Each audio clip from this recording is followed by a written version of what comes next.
So good day, ma'am. So today I will discuss my system. My system is entitled Decision Support System for Medicine Supply in RHU Aurora using rule-based algorithm. So starting sa admin panel, the system illustrates the workflow for the admin panel within the decision support system. So na-start yung process sa paglalagin ng user ng kanilang mga credential. Only authorized users can access the system. Invalid logins, credential results, and error. Kapag naman ang user is an admin, na-access nito ang admin dashboard. After naman makapag-login, user are taken to the dashboard. Dito naman sa dashboard, merong magpapakitang alert na nagsasabi na there are 7 low stock medicines and 5 medicines are nearing its expiration. Dito naman sa total cost, nakakonect dito sa medicine usage history, pwede din pumili ng start date at end date. Meron din dito sa dashboard ang low stock count, near expiring count, and total medicines. And dito naman sa baba is overall stock by category. Dito pwede din ma-search ng ang mga medicines. And dito naman sa low stock medicine chart, merong result and remaining quantity and current stocks, then near expiring items na magpapakita kung kailan mag-expire na. Dito naman sa budget allocation for medicine, admin can allocate budget and receive system recommendation for restocking. For example, maglalagay tayo ng 100,000, then submit, then magpapakita ang recommended medicine to reorder. Magpapakita ang recommended medicines, reordered quantity, and total budget. And dito naman sa baba, magpapakita ang total budget allocated, total cost, and over budget buy. Next is inventory. They can view the medicine information including low stock and near expiring items, and pwede din ma-input manually ang mga medicine data.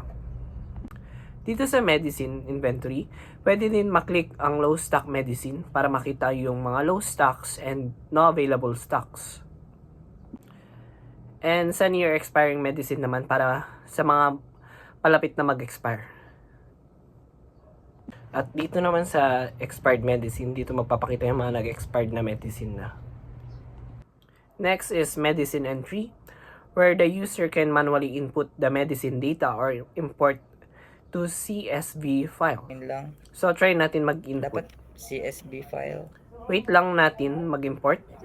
Then, may magpapakita na CSV data imported successfully. After that, next naman is report. Dito pwede din ma-generate ng admin daily, monthly, and yearly para ma-export nila through documents. And kapag malapit naman na mag-expire ang mga gamot, meron 3 different alerts ang system para sa users.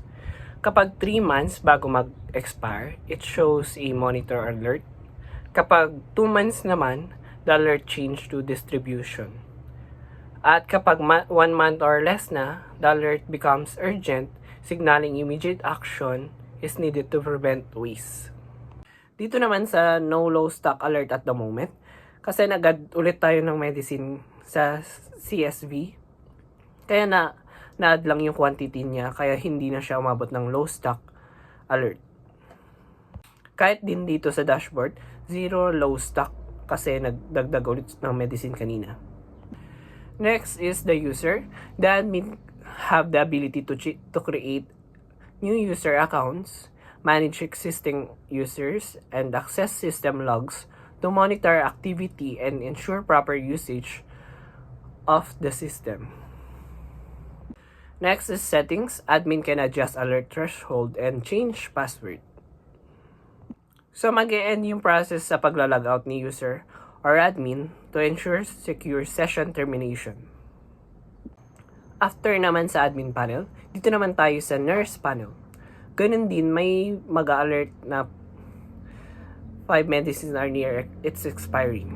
Wala na nag-alert na low stock kasi low stock count 0. Ang pinagkaiba lang ng budget allocation ng admin at nurse panel is makikita ng nurse user yung na-allocate na medicine ngayong buwan. Next is medicine. Same lang din yung inventory sa admin panel. Sa nurse dispense naman, pwede mag-select ang nurse or pwede mag-search ng medicines like paracetamol. Magpapakita ang total quantity para malaman kung ilan ang dispense. Kunwari, sobrahan natin ng isa, may magpapakita ng insufficient stocks. Next is medicine allocation. Makita ang barangay, ganun din pwede din mag-select ng gamot, magpapakita ang stocks, meron din quantity and activity date.